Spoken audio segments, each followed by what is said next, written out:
Nancy Pelosi will be stepping down after 627 years as leader of the Democrats in the House of Representatives. She will be remembered by the piles of money she secured for herself and her friends.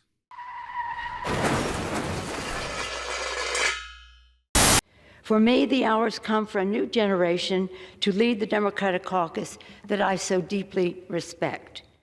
It's so easy to respect an institution that has allowed you to enrich yourself while leaving all other Americans behind.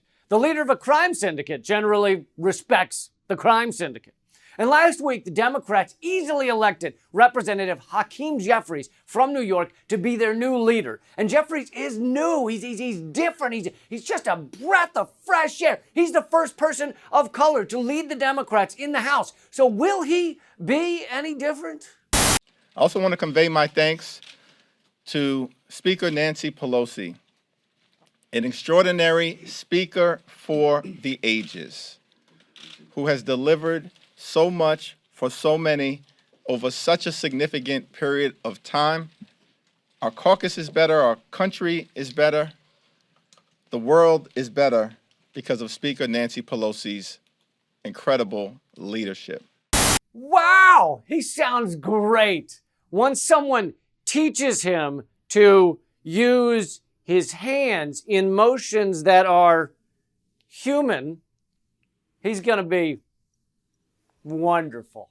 But seriously, what does he stand for? Well, luckily, we don't have to wait to see what he stands for, because here in America, in order to understand what a politician represents, what they fight for, what they are, what they believe in, all you have to do is follow the money, because no politician turns against their money source. That would be like a skydiver turning in the opposite direction of down, or Bill Maher turning in the opposite direction of Open Secrets gives a handy-dandy list of the top donors for Hakeem Jeffries. Let's take a look. Number 1, Pro-Israel America PAC. So the top donor to Jeffries is an apartheid regime. And I don't mean that in some kind of, wow, what a crazy insult kind of way. I mean that by the dictionary definition of the word apartheid. It's easy to look up because it starts with the first letter in the alphabet. It's not like I'm asking you to look up something after the Q's. That would be bananas. Someone said the word recalcitrant to me in conversation in 1993, and I'm still waiting for someone to explain it to me. I'm not flipping that many pages. What am I, a paralegal? But don't worry, I'm sure Jeffrey's second biggest donor is far less offensive than that one. Number 2, NORPAC. Sounds interesting. Maybe it has something to do with the North Pole or Norway. Maybe Jeffries is funded by fjords. Well, one look at the NORPAC website and you'll find it's another Israel lobbying firm. So number 1 and 2 are both apartheid regime money. Not something to really celebrate. Oh, and spoiler alert, number 5 is the American Israel Public Affairs Committee, AIPAC. So 3 of the top 5 are supporting Israel? Is it too much to ask that the leader of the Democrats not support apartheid? I mean, shouldn't this guy have to register as a foreign agent and have some kind of annoying label on his Twitter account that says funded fully or partially by the Israeli government? You know? Moving on. Finally, something that isn't Israel. His third largest funder is VoteSanePack. VoteSanePack? Well, anything called VoteSane must be good, right? Or perhaps much like the phrase the casting couch. It has a nice name to cover the horror of the reality. And I suppose the sanity of voting depends on who the hell you're asking. For someone like Ted Cruz or Ron DeSantis, voting sane would be voting for a white supremacist or a vampire bat with a necktie on or a piñata filled with little notes that say, "Go home, dirty immigrants." So what is VoteSanePack? Well, it's how the real estate industry masks its campaign donations, a website that bills itself as a nonpartisan portal for political participation, is run by real estate lobbyists and funnels campaign contributions nearly exclusively from the real estate industry. It shows how easy it is to Trojan horse past, quote, no corporate lobbyist or no corporate PAC pledges. Have corporate lobbyists brand themselves as centrists and give the money under that guise. Basically, VoteSane is actually the largest, richest landlords in the country, like Berkshire Hathaway and RE/MAX, secretly making sure they can get Jeffries to do anything they want. Why then isn't the mainstream media covering the fact that the brand new leader of the House Democrats is completely corrupted? Number 4, Comcast. Oh, I see what you did there. The media also puppeteers Jeffries. But still, you gotta love Comcast. This is a company that not once, but twice over the past 20 years has been declared by the American Customer Satisfaction Index to have the worst customer satisfaction rating of any company or government agency in the country. Government agency? Comcast has a worse rating than the guys who grab your balls at airport security? That's just... But on top of that, Comcast is one of the largest media companies in the world. They've lobbied to make sure we don't have free municipal broadband or net neutrality, and they've turned all of our TV, movies, and radio into a homogenized soup of brainless drivel puking in the brains of every man, woman, and child, which is also the name of my favorite reality show hosted by the Scott Brothers. Jeffries' sixth biggest donor, Paul Weiss et al., one of the top 5 law firms funding the Democratic Party. They have hundreds of lawyers and a major corporate practice, meaning they are the lawyers helping corporate America pillage Americans on a daily basis.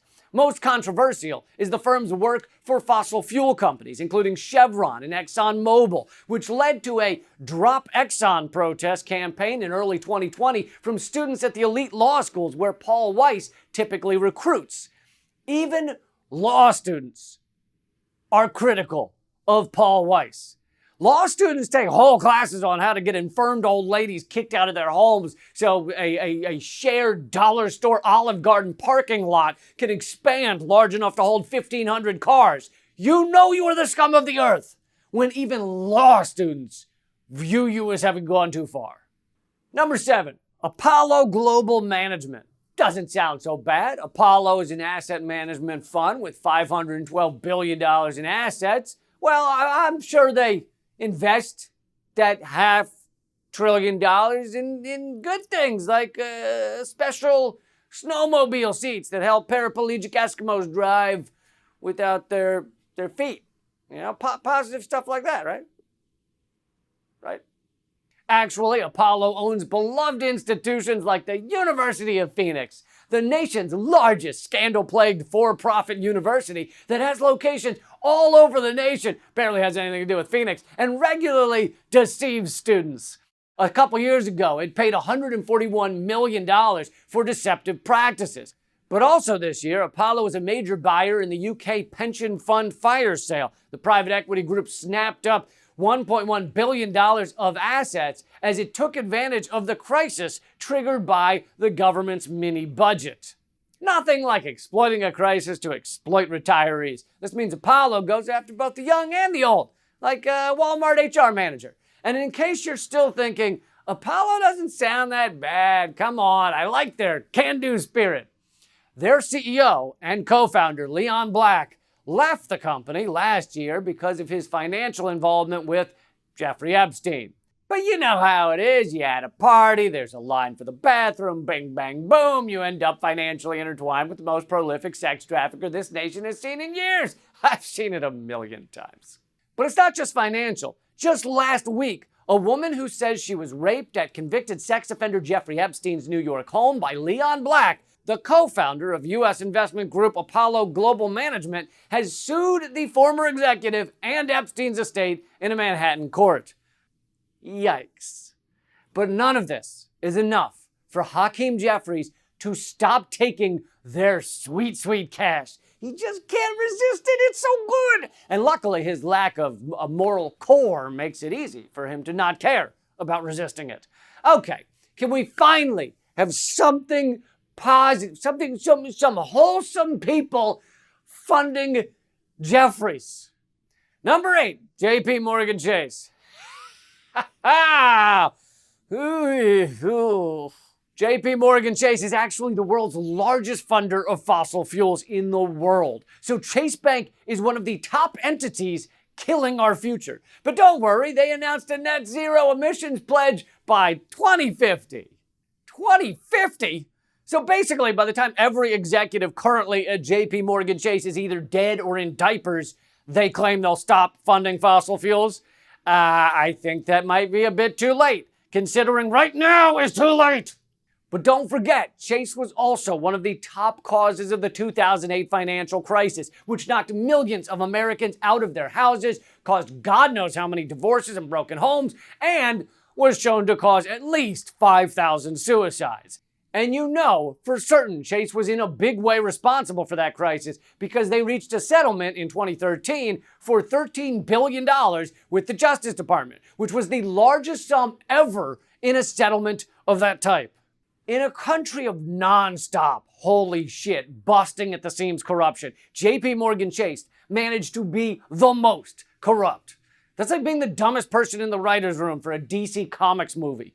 But Jeffries clearly doesn't care that he's funded by the corporation that is both killing our future and killing our now. Number 10, Blackstone Group. That doesn't sound bad unless you find out what they do.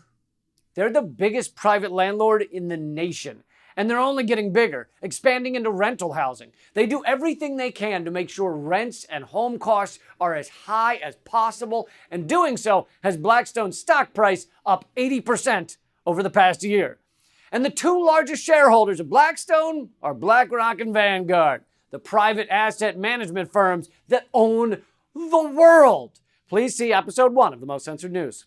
BlackRock and Vanguard are also the two biggest shareholders in Comcast.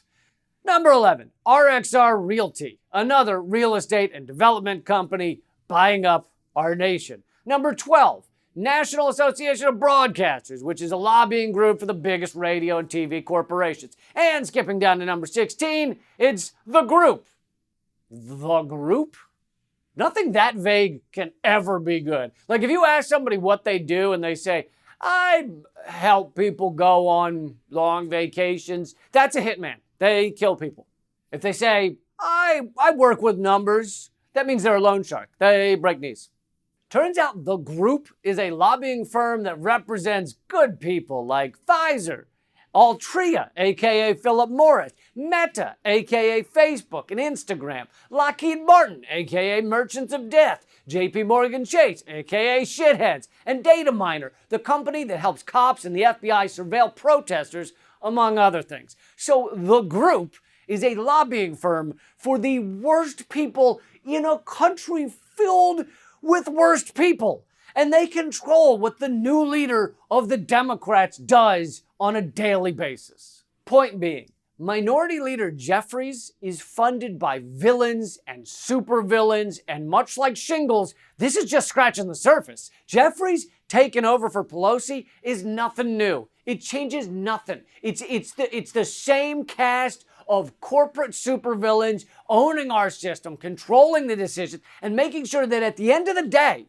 the Americans who don't own yachts and private jets and tiny dogs that know how to pilot private jets end up suffering the most. And the rich get richer and richer and richer and richer. Cut me off at any time. And rich.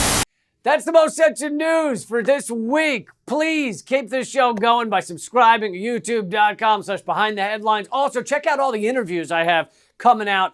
Scott Ritter, Chris Hedges, Richard Wolff, Stella Morris. It's all at youtube.com/behindtheheadlines. You can watch them there for free. Thanks a lot. Keep fighting.